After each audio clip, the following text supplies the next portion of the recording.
Hi there, third years. How are you all? I hope you're all good.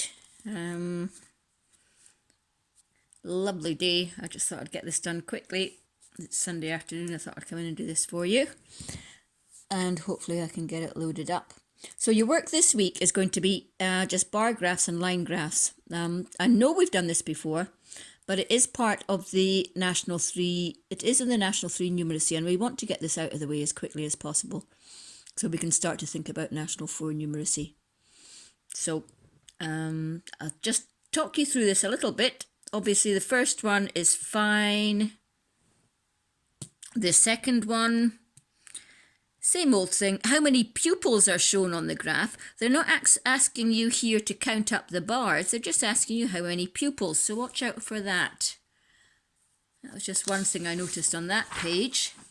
The next page, when it gets to 3D, it says how many sandwiches in total were there. Well, that's obviously, you have to add up all the bars. You have to work out how much is on each bar and add them all together for that one. Okay, so be careful for that one. Similarly, in question 4, the total sales of all the games. Okay, so you'll add them all up. But it's all quite straightforward, Now, this one says a survey, number of pupils coming to the Lark Hall Academy by school bus were recorded. The information is shown on the graph below. Now, the bit I've put a wee mark on is that buses from Cross House and Netherburn were held up in the traffic. How many pupils arrived late because of this? Well, all they're saying is that these two buses were late, so you just have to count up the number of kids who were on these two buses altogether, and those were the kids that were late, okay? Just, if you read the questions carefully, it's quite straightforward. I'll just pull this up a wee bit so you can see this bottom one here. Number 6. Now, if you pay attention to Alice's target is to collect 30 cans. How many more cans does Alice need to reach her target? Now, that's a subtraction sum. Okay, she wants to collect 30. There's Alice. You have to work out how many she's collected and then see how many more she'll have to get to reach 30. Okay, that's that, and I think that one's okay. There's a wee bit of estimating for Tom there. Now, this one, if you can see it, I'm a wee bit squint, am I? There. This one says the table below shows the change in sales from month to month. So use the graph to complete the table. So let's have a look. From January to February, it goes down 40. Now, that's what you're measuring. That's down 40. Okay, so these are the things you're measuring. From February to March, what happens? From March to April, what happens? From April to May, what's happened? Yeah?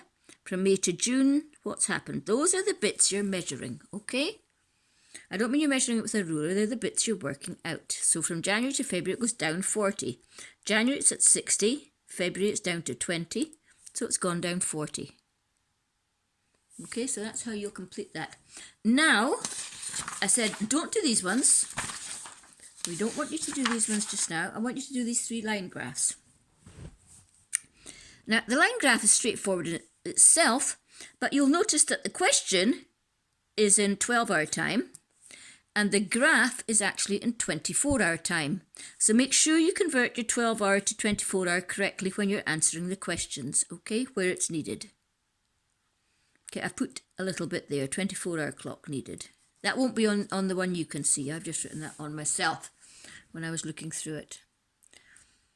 Okay, so just that's the thing to be careful there. I think we're just about done. Another one, which month was the driest, the wettest, blah, blah, blah, blah. That looks fine. Then this last one, I've looked at C. Wait till I push this up a bit, just make sure you can just about see it. It says, between which 2 months was the biggest increase? Now, if you're looking for the biggest increase, it means it's going up the way. Okay, so we're not looking for decrease. These ones like that are decrease. That's decrease. It goes from a higher number to a lower number, so that's called decrease. Increase is going from a lower number to a higher number. Now, you're looking at all the places where it increases, and you're looking to see which has the steepest looking slope. Okay, the steepest, sharpest or steepest slope or rise between 1 point and the other will give you the place between which 2 months there was the biggest increase. Okay, so you have a look at that and see how you get on. Now that's your work for this week. Now I've deliberately not made it too much, but I want that, please, I want you to all try and get that done, and can you try and submit it to me? If you've got trouble submitting it to me, if that's not working for you, can you at least let me know? So I know who's getting the work, who's managing to get the work and who's not. Okay, it's important that we all get through this as quickly as possible. So as a class, we're moving on. Okay, bye-bye for this week then. Any questions, just send me a message, okay?